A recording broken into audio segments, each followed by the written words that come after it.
Friends, आज हम सरकारी बजट और उसके घटकों का अध्ययन करेंगे। सरकारी बजट क्या होता है? कि सरकार के वित्तीय वर्ष की अनुमानित प्राप्तियां एवं व्ययों का विवरण पत्र होता है। अनुमानित प्राप्तियां एवं व्ययों का विवरण पत्र होता है, वो सरकारी बजट होता है। कि सरकार को कहां से उनको साल भर में प्राप्तियां होगी, किन किन क्षेत्र से, और उनका व्यय किस प्रकार किया जाएगा। तो हम यहाँ प्राप्तियां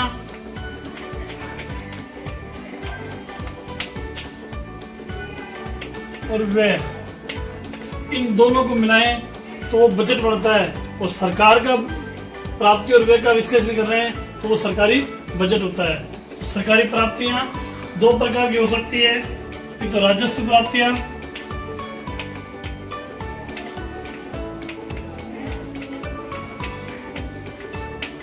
दूसरी पूंजीगत प्राप्तियां।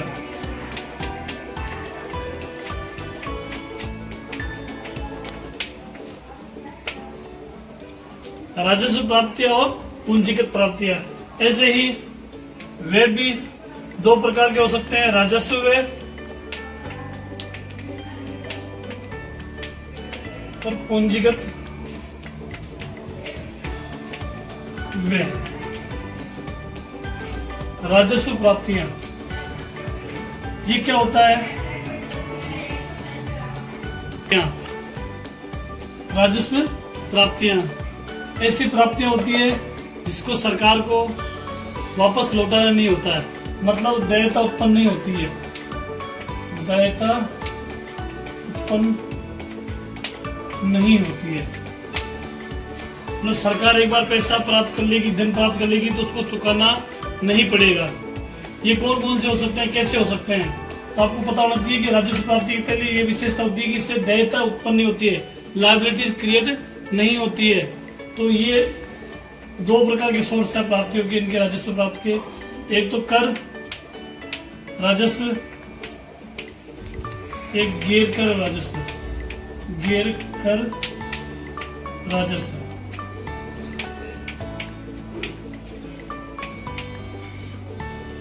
मतलब देयता उत्पन्न नहीं होगी, मतलब वापस नहीं चुकाना पड़ेगा।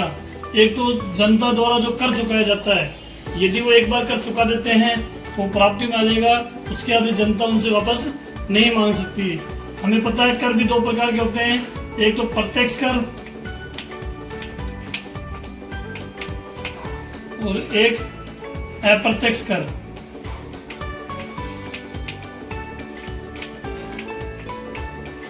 प्रत्यक्ष कर और अप्रत्यक्ष कर। प्रत्यक्ष कर कौन सा होता है? ऐसा कर जिस व्यक्ति या संस्था पर लगाए उसी के द्वारा भुगतान किया जाएगा या कानूनी रूप से वही भार का वहन करेगा, वो प्रत्यक्ष कर होता है। अप्रत्यक्ष कर जिसका भुगतान किसी द्वारा किया जा सकता है लेकिन उसका भार अन्य व्यक्तियों द्वारा वहन किया जाता है।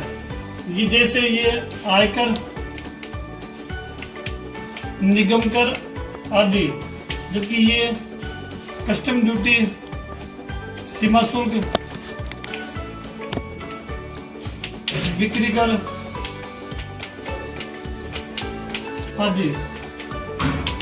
इस प्रकार हम राजस्व प्राप्तियों के बारे में समझते हैं कि ऐसी प्राप्तियां जो सरकार द्वारा प्राप्त होने पर उनको वापस चुकाना नहीं पड़ता या दायित्व नहीं बनता। वो दो प्रकार से प्राप्त हो सकते हैं, एक तो कर के राजस्व मतलब करों के द्वारा प्राप्त होता है, दूसरा करों को छोड़कर अन्य तरीके से भी प्राप्त होता है। जैसे आप जुर्माना, फीस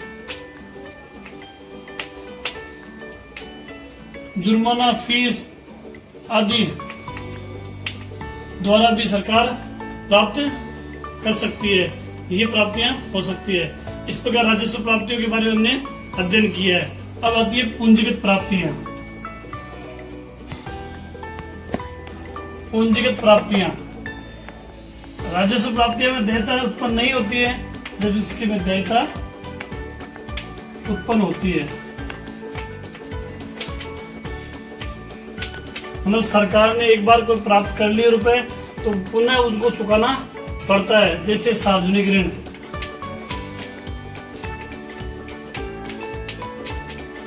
सरकार ने जो सार्वजनिक ऋण लिए हैं उनका तय समय पश्चात उनका भुगतान करना पड़ता है, तो ये आपका पूंजीगत प्राप्ति होगी।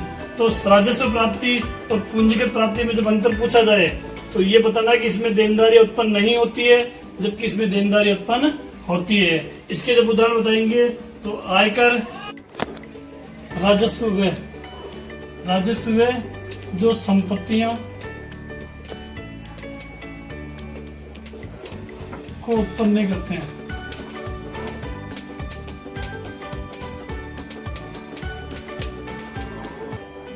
ऐसे खर्चे जो संपत्तियों को उत्पन्न नहीं करते हैं और अपने सरकारी कार्यालयों एवं सेवाओं में खर्च किए जाते हैं। और पूंजीगत व्यय होते हैं जो संपत्तियों को उत्पन्न करते हैं, संपत्तियां बना देते हैं, जैसे बांध का निर्माण करना, पुल का निर्माण करना, सड़कें बनाना आदि आपके पूंजीगत व्यय होते हैं। राजस्व व्यय और राजस्व प्राप्तियां, इससे जो पैसा प्राप्त होगा वो राजस्व व्यय में किया जाएगा। इन दोनों का जो बजट बनता है आपका वो राजस्व बजट बनेगा। पूंजीगत प्राप्ति और पूंजीगत व्यय से पूंजीगत बजट बनेगा। इस प्रकार सरकारी बजट हम चार्ट के द्वारा समझ रहे हैं कि सरकारी बजट में राजस्व बजट और पूंजीगत बजट होता है। राजस्व बजट के दो भाग हो सकते हैं, राजस्व प्राप्तियां, राजस्व व्यय। जैसा कि हमने पढ़ा था कि राजस्व प्राप्तियां वो होती है जो दायित्व उत्पन्न नहीं करती है, देयता उत्पन्न नहीं करती है।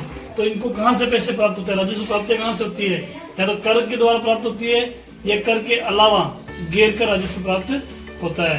तो कर के द्वारा प्रत्यक्ष कर और अप्रत्यक्ष कर जो हमने पहले अध्ययन किया था, और गैर कर के द्वारा जुर्माना, फीस आदि द्वारा हो सकता है। इसी प्रकार राजस्व व्यय, राजस्व व्यय हमने पढ़ा था कि जो संपत्तियों का निर्माण नहीं करते हैं और सरकार के सामान्य खर्चे व सेवाओं पर खर्च किए जाते हैं। ये योजनागत व्यय और गैर योजनागत व्यय हो सकते हैं। योजनागत व्यय जो 1 वर्षीय पंचवर्षीय योजना के अंतर्गत शिक्षा, स्वास्थ्य पर खर्च किए जाते हैं। गैर योजनागत खर्चे वे होते हैं जो योजना को छोड़कर अन्य खर्चे होते हैं, जैसे वेतन, पेंशन आदि का भुगतान करना। ऐसे पूंजीगत बजट के बारे में बात करें तो पूंजीगत प्राप्ति और पूंजीगत व्यय शामिल होते हैं। पूंजीगत प्राप्तियों में ऋण वसूली, हमने किसी को ऋण दे रखा था और उसको वापस वसूल करते हैं तो वो पूंजीगत प्राप्ति होती है।